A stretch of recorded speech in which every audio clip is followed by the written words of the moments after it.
Olá, olá pessoal! Vamos continuar nossas aulas agora sobre urbanização. Primeiramente, nós precisamos entender um conceito básico de urbanização. Quando a população urbana for maior do que a rural. Qualquer país que começa a ter mais gente morando nas cidades, mais do que no campo, ele passa por um processo de urbanização. É promovida pelo grande fluxo chamado êxodo rural, quando as pessoas saem do campo e vão em busca de trabalhos nas cidades. E aí ele promove esse êxodo. Porque antes, até então, as sociedades elas não viviam em cidades, elas viviam em áreas, né, nos descampados, em busca de alimento, através da coleta, através da caça, através da pesca. Então eles eram considerados nômades. A partir daí, quando ele descobre a agricultura, ele passa por um longo período na tentativa de se organizar para poder fixar-se num local. E aí começa o surgimento das primeiras cidades. As primeiras cidades conhecidas, elas podem ser chamadas de civilizações. Civilizações que surgiram através dos rios, que eram alagáveis, rios que transbordavam as suas margens e que levavam a fertilidade através das águas para as regiões das margens. Então foi aí que descobriram as primeiras formas de praticar a agricultura, em grandes civilizações hidráulicas. No mapa nós temos um exemplo de regiões que possivelmente abrigaram as mais antigas civilizações na região do delta do Nilo, na região da Mesopotâmia, na região dos rios da Índia, né, o rio Indus, o rio Ganges e o rio Amarelo na região da China. A partir do movimento do desenvolvimento da agricultura, os estoques de alimentos ficaram muito consideráveis, que estavam expostos a saques de outras civilizações e sociedades que não haviam descoberto a agricultura. Para isso, a sociedade que evoluiu, que passou por isso, que não foi extinta, ela teve que fazer a primeira divisão social do trabalho, que consiste em dividir as funções de cada membro na sociedade. Essa divisão nós chamamos de pirâmide social, na qual a base dessa pirâmide sempre foram os camponeses, as pessoas que ficaram incumbidas de trabalhar no campo, e até mesmo os escravos, que eram capturados em outras sociedades. Já a classe do meio, era a classe dos burocratas, dos militares, dos administradores. E a classe superior, a classe sacerdotal, aquela classe onde dominava, alegando que eram representantes divinos na terra ou naquela sociedade. Aqui um exemplo da sociedade sacerdotal, incumbida de realizar cultos e formas de dominação do ideário, da mitologia da região, a classe de soldados, né, a que conquistava, a que defendia, e a classe dos trabalhadores, que eram responsáveis de levar todo o alimento para a sociedade. Além da divisão social do trabalho, as cidades eram fortemente militarizadas para a sua defesa. Então eles criam exércitos, eles praticam a defesa, eles colocam grandes obras destinadas a isso, que são os muros, e também lá dentro, né, algumas obras como templos, construções de pedra para poder dar mais conforto aos sacerdotes, às estruturas urbanas ali. O desenvolvimento agrícola não pode estar fora disso. Obras como irrigação, como canais, são importantíssimas para manter aí a produtividade da cidade. A evolução dessa cidade hidráulica, dessa sociedade ou civilização hidráulica, ela vai galgando aí alguns anos, alguns milhares de anos, até que começa a surgir novos elementos. O comércio é um deles, e isso dá característica para o novo modelo de cidade, a cidade-estado. Dentro da ideia das cidades-estado, elas surgem basicamente nas margens do mar Mediterrâneo, e o comércio é aquilo que alavanca o desenvolvimento da cidade. O comércio, porque antes as cidades eram guerreiras entre si. A partir do momento que eles descobrem que dá para trocar essa mercadoria em grande volume, eles passam a ser comerciantes. se desenvolve dentro das cidades-estado as artes, a filosofia, até mesmo uma política que deixa de ser um estado teocrático, onde um sacerdote governa, e começam a praticar a democracia. Tanto que nós usamos a democracia até hoje, em alguns países, é claro. E a organização urbana fica mais complexa, como o exemplo aqui da cidade de Atenas. Geralmente elas estão em cima de um monte para poder ter melhor controle da defesa, e a população ela tem mais participação política, tanto que eles criam a ideia do Senado, a representação do povo que vai para o poder. É no Mediterrâneo que surgem boa parte dessas cidades-estado, todas com o intuito de comercializar os seus produtos, os seus excedentes ou as suas especialidades. As cidades-estados elas duraram muito tempo, tanto que algumas viraram grandes impérios, como o Império Grego, o Império Romano.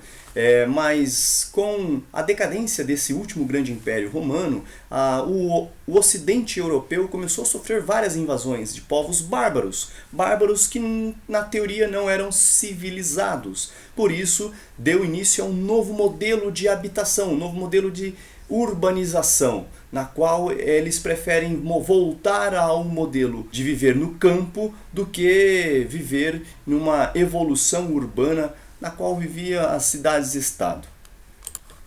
Este é um exemplo de um feudo, na qual toda a terra pertence a um grande latifundiário, a um grande detentor de terras, e ele empresta parte das suas terras para os servos. O feudo passa a ser um sinônimo de refúgio para os habitantes, onde, fugindo das invasões bárbaras, as pessoas se submetem a morar em terrenos de um grande proprietário e cumprir as regras determinadas por esse senhor, chamado de senhor feudal. Nós podemos falar que a migração de um modelo cidade-estado para um feudo foi um grande retrocesso urbano, na qual toda aquela infraestrutura existente numa cidade-estado, como portos, um comércio, todas as construções, os teatros, as áreas de discussão, que são as ágoras, tudo isso deixa de existir num feudo. O feudo era um local de refúgio, um local onde as pessoas estavam se submetendo às regras de um dono, de um senhor que era proprietário, era um latifundiário. Por isso, algumas características ficam marcantes nos feudos, características urbanas, na qual descentraliza a política deixa de ser democrática, passa a ser novamente uma política regida por um pequeno grupo, uma pequena classe social, entre elas os participantes, a realeza e também o clero. A concentração de terras nas mãos de um grande proprietário, que com a parceria com a igreja, ele controla toda a administração local. E também a simplificação. Eu coloquei simplificação porque eu estou sendo modesto. Na verdade, o comércio deixa de existir e passa a ser agora uma feira onde prevalece o escambo ao invés da moeda. Comércio precário,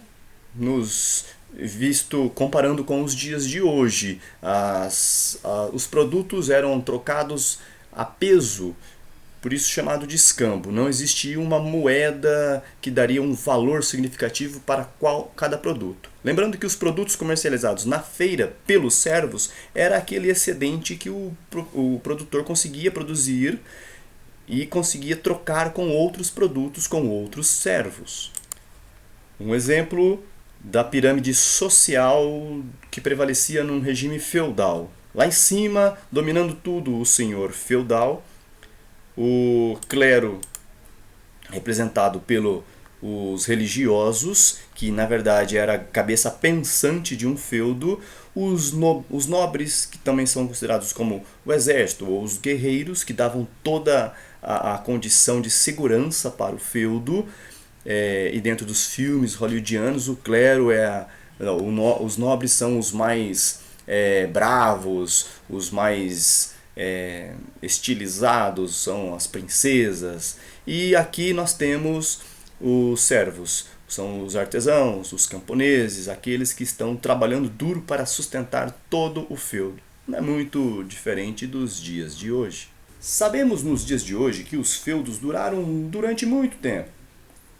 Permaneceram na Europa, na chamada Idade Média, por quase 1000 anos, ou um pouco mais de 1000 anos. Mas isso vai sofrendo uma leve modificação quando começa a reaparecer na sociedade feudal uma classe que até então era perseguida, a classe dos mercadores. Mercadores que tinham existido lá nas cidades-estado. E eles começam a reaparecer conforme a igreja vai perdendo o poder e eles começam então a evoluir ou desenvolver o capitalismo.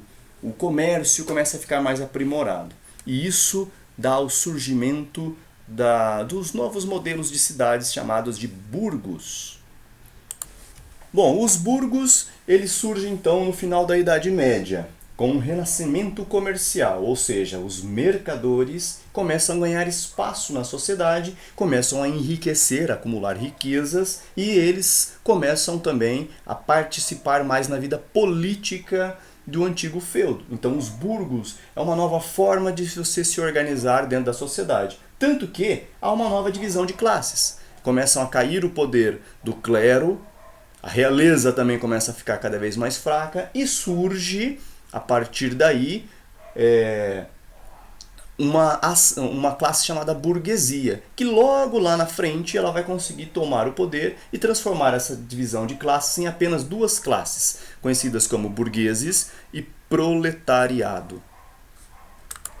No início, os burgos eles poderiam ser bem simplórios, na verdade são até confundidos com os antigos feudos, mas a atividade comercial ela ganha tanta força que os mercadores ficam cada vez mais ricos e eles começam a desenvolver toda a estrutura da cidade para transformá-la, na verdade, num grande atrativo comercial.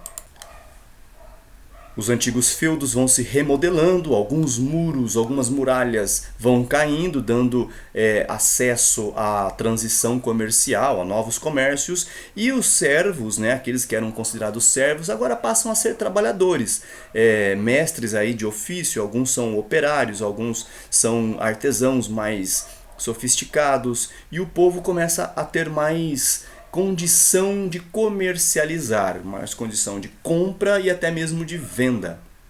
Os burgos vão se sofisticando, até que um dia alguns grandes mercadores começam a investir na produção em massa de produtos. E aí a ideia da industrialização que rege os nossos dias de hoje.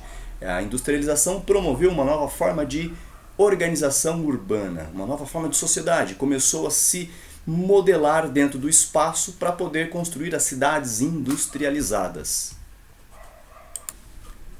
As cidades industriais ou cidades industrializadas, elas surgem, né, com a Revolução Industrial na Inglaterra, ela vai tomando proporção global. Hoje todo o mundo desenvolvido possui cidades industrializadas. Boa parte das suas cidades são industrializadas e elas seguem um modelo de industrialização. E as principais características de uma cidade industrializada que difere dos outros modelos é que a cidade começa a ter uma centralização ou uma participação do Estado. O Estado controla, o Estado-nação vai surgindo conforme a industrialização vai evoluindo. As cidades passam a ter um planejamento urbano que consiste em dividir zonas, dividir regiões e espacializar indústrias concentradas numa região, núcleos habitacionais, núcleos comerciais, zonas comerciais, para melhor administrar o fluxo de mercadorias e pessoas. Nós podemos ter regiões que são habitacionais, regiões que são industriais, regiões produção agrícola e regiões comerciais. Tudo isso para uma melhor organização do espaço. A infraestrutura também ela é algo muito importante, porque se o planejamento divide e zoneia as regiões, ele também cria uma ideia de infraestrutura habitacional. melhores modelos de casas, de saneamento, de logística, de transporte e até mesmo hoje na distribuição de energia. A história das cidades, da evolução dos modelos de cidades, ela está praticamente consolidando as melhores estratégias, agrupando os melhores modelos, as melhores características de cada modelo. E hoje nós temos uma cidade que cresce ou que se organiza hoje, ela tem um pouco de cada elemento encontrado nos modelos das cidades que nós estudamos. Nós temos uma democracia das cidades-estado, nós temos os zoneamentos urbanos das cidades industriais, nós temos o comércio em boa parte das cidades bem evoluído, que é o caso dos burgos, nós temos a dependência e o trabalho do campo, que é o caso dos feudos, nós temos toda a hierarquia política que foi herdada, nós temos a concentração de terras, nós temos tudo, um pouco de cada modelo. Pessoal, fico por aqui e na sequência da semana nós temos mais estudos sobre urbanização. Fiquem com Deus, até mais, falou!